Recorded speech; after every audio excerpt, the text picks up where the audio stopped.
Hello and welcome to Our Talent. I'm Juan Carlos Vera. I've been teaching classical guitar at Miami-Dade College for the past 24 years. This music I played, Zapateado, is by Joaquin Rodrigo, a composer from Spain, the well-known composer from Spain who lived from 1901 until 1999. Now, Rodrigo really had a good day when he came up with this music. Among the many things we could say about it is that, for example, in typical Rodrigo fashion, it states a melody with high notes, then repeats it with middle notes, and lastly restates it with low notes, and the other way around in a way that comes dangerously close to being predictable or sounding like a composition exercise.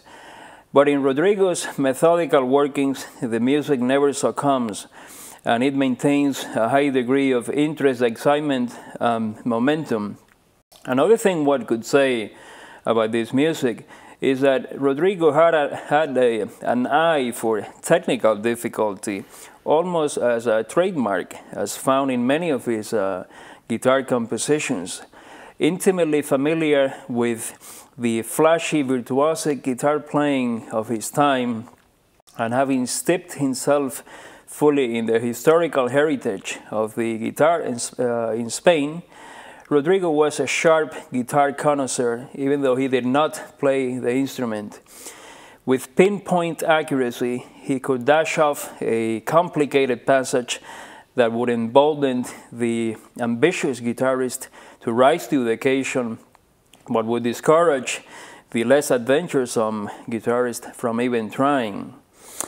But among the most amusing thing that I would say about this music is that it is amusing and that it has delicate humor in it. Did Rodrigo intend this? Who's to know? But consistent with Rodrigo's cheerful and happy personality, he would not have hesitated to include humor in his music. And the infamous interval of the minor third, the distances between two notes, identified by the great Leonard Bernstein at his Harvard lectures as the universal interval of children's banter and play, makes its appearance in this piece. And the music allegorically pokes fun at itself, sticks its tongue out at itself, and overall has a great time. Incidentally, as a matter of scholarly research, Rodrigo seems to quote cartoon and film music of that period in this composition. But humor or no humor, it's a great piece. Leo Brouwer, another great composer, also quoted the cartoon music in several of his compositions. As usual, we're going to be displaying our contact information. If you want to find out more about the guitar lessons at the college, give us a call or send us an email, and we'll be glad to talk to you. And now we're going to be introducing our special guest, Bobby Lee Bush Jr., a student at continuing education who is familiar to many of you and who continues to pile up successful event after successful event at an alarming rate.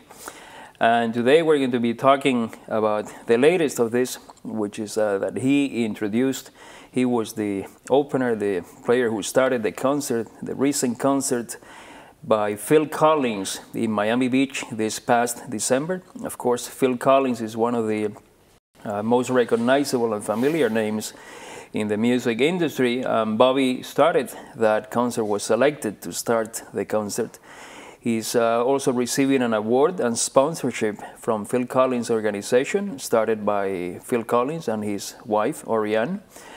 And he also has the performances coming up, new invitations to perform. So we want to talk about these things and others with Bobby. Welcome, Bobby. Hi. Now tell us about this great event. How did it feel to be selected to start a concert by Phil Collins? It felt really exciting because Phil Collins is a great musician and also a singer.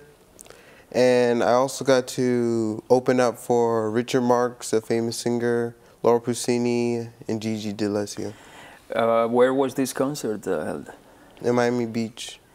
How many people attended were there? Was it well attended? Yes, it was 2,400 people. 2,400 people. Now, if someone wanted to see you perform on that day, they would have had to pay upwards of $300. How do you feel about that? I feel like famous. Now we're going to be listening to Bobby play Asturias, which is what he played on that concert. He's going to play part of it. We'll hear him in a moment, and then we'll come back after a break.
club meet twice in every week. Wednesday, beginning at 12, not 10 hours, and Fridays, beginning at 1. Well, the Rubik's Cube uses an algorithm to solve the Rubik's Cube. It reads each color and saves it into the memory and adjusts it with series of flips and turns, and that's how it solves it. Well, you know, the robots, we are working with robots for already around 5 years. We began not with this robot, we began with Beck's Robotics company. I mean, it's the in thing now, you know, it's what fascinates, you know, every person, you know, every individual, every young person, you know, it's the thing that it's coming more realistic, you know, than back in the years when it was futuristic, you know, so everything's happening. In the MDC campus, we would like to hopefully build a robot that goes around the campus and helps students find their classes and interact with people, kind of to get the robotics club out there and help out a little bit. A convergence of different disciplines, very interesting, right? Math, physics, electronics. A world of education and opportunity within reach. You're watching MDC-TV. Cool programs for hot jobs. Let Miami-Dade College jumpstart your career. We offer bachelor's degrees in film and TV production, nursing, electronics engineering, information systems technology, supervision and management, supply chain management, or choose from 300 other programs to study. You can take classes during the day, evening, weekend, or online. For more info, visit mdc.edu or call 305-237-8888. Get the knowledge and training for today's in-demand jobs. Register now. Miami-Dade College.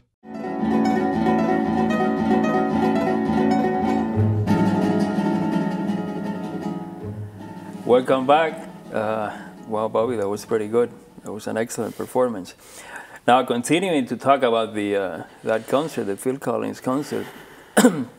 Phil Collins had a neurological event, an incident where they prevented him from singing. He came out and explained what had happened. But for those fans that may be out there, Phil Collins, you, Bobby, you were around him in rehearsals.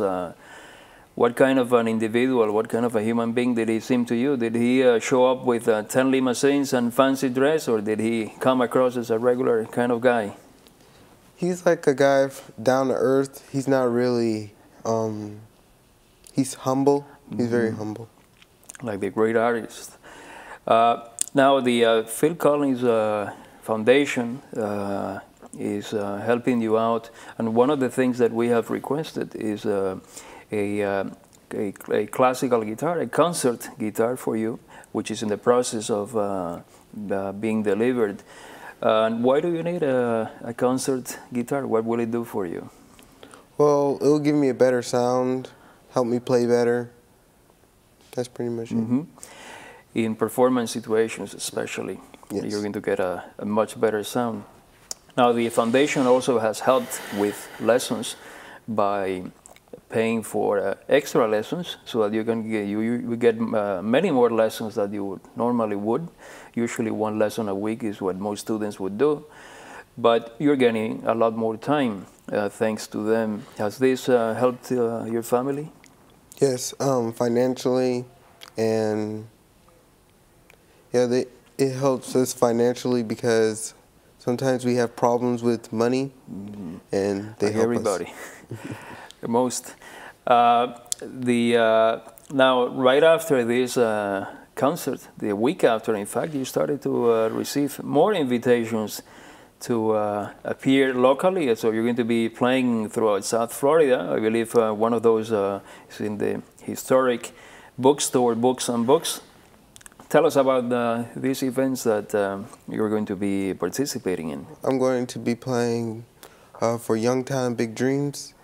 I'm going to be playing Studious, the piece I played, and Recuerdos. Did Phil Collins ask you to fly to Europe and perform over there as part of this elite group of performers? No, he didn't, but I hope he does, like, for next semester. So that's a possibility. Now, Oriane Collins, Phil Collins' wife, was talking to you and your mother about the discipline that Phil Collins had as a young man practicing drums up to 8 hours a day. And this is something very important for you as well, discipline, self-discipline. How do you approach self-discipline and guitar practicing, for example? How many hours a day do you practice? I practice 6 hours a day. Like, I work section by section, so it won't feel boring to me, and it works. You do a mixture of exercises Yes. to keep the fingers in shape and pieces? Yes. Tell us a little bit about this music you play, Asturias. Why did you select that piece? Well, it's fast. It's also musical on the second movement, the one I'm going to play next. Yes. Bobby, tell us a little bit about your goals as a guitar player. What are you going to be doing in the future? And what are your goals as a classical guitar player? After this, I'm going to play the Concerto en Wes. And is that a piece for guitar solo or with the accompaniment? Guitar solo. Actually, we hear the Concerto en Wes at the beginning of this show, and some viewers of this show have called me to ask what that piece is, because it makes such a huge impact on the listeners. A great piece again by Joaquin Rodrigo, the same composer that wrote the piece that I played today at the beginning, Zapateado. Bobby, it looks like your future is very bright, and you continue to do amazing things, and we hope to have you back, maybe to play the Concierto de Aranjuez.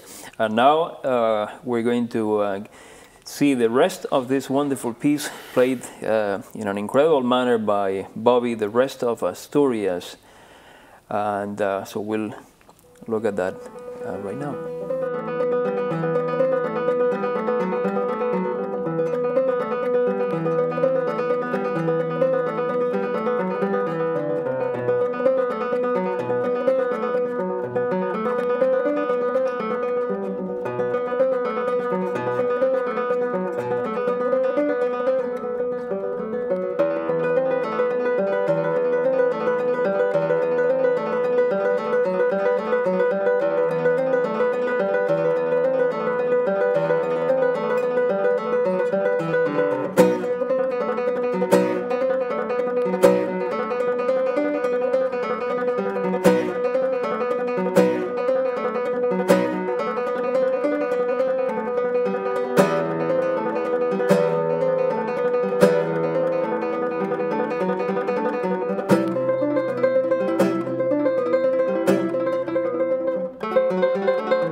Bobby, congratulations. That was an amazing performance of a very challenging piece. And with that, we want to thank you for watching another episode of Our Talent, and we hope to be back soon with more talent from continuing education. Thank you very much.